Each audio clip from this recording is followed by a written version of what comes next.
There are pet people, then there are those who aren't. And if you're into pets, well, there's nothing you wouldn't do for them, nothing you wouldn't do to keep them safe. Nelson man Phil Urquhart is one of those people. When family pet Labrador Bailey collapsed in distress last week, Phil did what anyone would do for their mate. He's live from Nelson to tell us exactly what happened. Phil, thanks for coming on. Now, good evening, Mark. So tell us, Bailey, you noticed something gone wrong? What did you do? Well, what occurred, my wife and I had moved to Nelson from Lake Hawea about 2 weeks prior to this occurring. We were sitting in the lounge one afternoon, and he comes running in, and we could obviously tell he was quite distraught.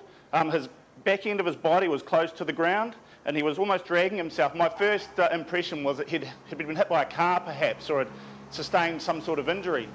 From there, he ran down into the bedroom, but on his way to the bedroom, he actually collapsed on his side and went into convulsions, which was quite scary. So this is a dog. I mean, we know what to do with a person. What did you do?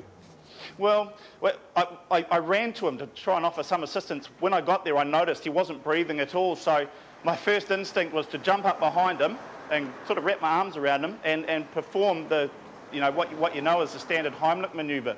The biological makeup of a dog is considerably different to that of a human, so I had a bit of trouble getting hold of him. It was around about that stage he fell on his side, unconscious. Had you Phil, had you ever performed the Heimlich manoeuvre like on a human?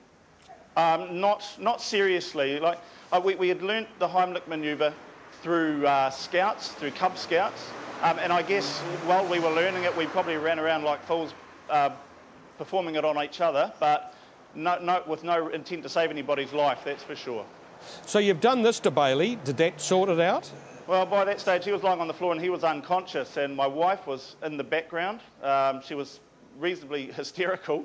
I was asking her to phone the vet at the time, and it was quite difficult, because as we know, when something happens to a human, we've got the number to call. We know 111 instinctively, but in this case, the number for a vet, it was a difficult one to track down. So I lay down next to him and I basically put my hand, I felt down the length of his body to just underneath the ribs on his rib cage and gave him a good sharp, hard push, at which stage he coughed up a lot of foamy mucus and some other debris. At that stage he was still unconscious. I'd sort of hoped he would start breathing from there, but unfortunately not. So I reached down and picked his head up with the intention to give him mouth to mouth, or some form of which. This is on a dog that just vomited up all sorts of stuff.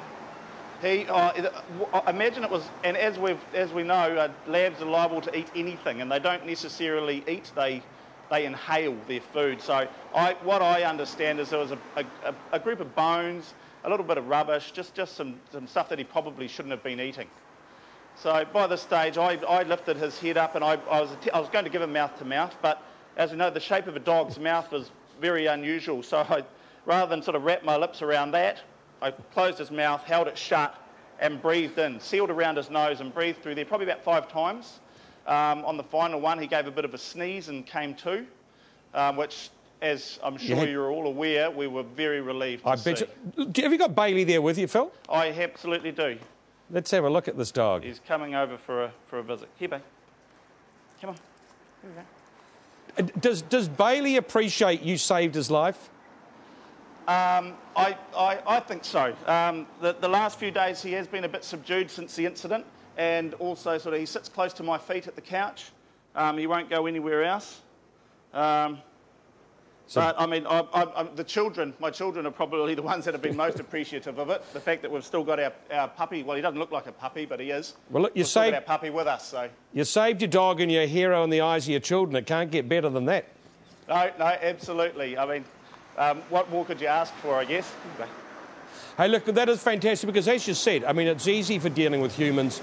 We just don't know where to turn. But obviously, Well, in a time of distress like that, I think you go into almost like a state of shock. As I say, my wife was unable to look up the vet's phone number, but it was a simple matter that if under normal circumstances, you'd be quite happy to, you'd easily find it within a couple of seconds, but just under a state of shock. Whoop! Steak and shop. You're about. We're going to leave you to go and get. We'll leave you to go and get Bailey, Phil. Hey, listen, thanks very much. Thanks, Mark. See ya.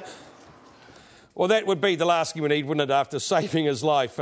Bailey to meet some unfortunately unknown close-up. Now, look, still to come, the car festival that you won't see on the tourist brochures, and Sting's classical makeover. My job, really, is to sing a song that I may have written 30 years ago with the same passion and intensity as if I'd written it this afternoon. That's my job.